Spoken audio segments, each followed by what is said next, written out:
আজকে এমন একটা লোকেশনের কথা বলবো তোমাদের সাথে যেখানে তোমরা ফটোশুট এবং প্রকৃতির ফিল নিতে পারবে। অ্যাকচুয়ালি গাইস বিষয়টা কি হচ্ছে, বন্ধু ফোন করে বলছিল চ ওই দিক থেকে বেরিয়ে আসি, তাই জন্য বাইকটা নিয়ে একটু বার হলাম। পুরো এত সুন্দর একটা রাস্তা দিয়ে যাচ্ছি, এত সুন্দর লাগছে তোমাদের কি বলবো।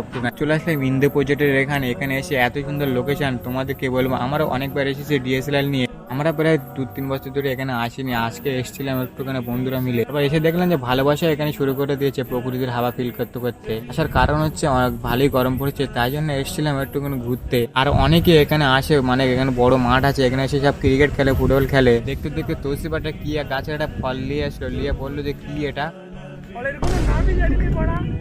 ইন্দো প্রজেক্ট উঠেছে। মানে তোমাদের সাথে একটা স্কুল লাইফের একটা গল্প শোনাই। আইনি না 10-এ পড়তাম, তখন 3-4 জন বন্ধু ছিলাম। এই ইন্দ্র প্রজেক্টে আসবো একবেলা করে, স্কুল থেকে পালাতাম, স্যার মার দেখলে তো পুঁতে ঝাড়বে। আর এখানে এসে গাছ আছে, এই গাছের উপরে আমার 3-4 জন বন্ধু আছে, এখানে খেলে উঠবো, উঠে একদম 4টার দিকে বাড়ি যাবো। দিলে তো মা বাপ তো বলবো ভালো আমার ছেলে আজকে স্কুলে গিয়েছিল। আর যদি দেখে যে আমার ছেলে আজকে স্কুলে যায়নি, স্কুলে এসে, তাহলে পিছনে একদম লাল করে দেবে।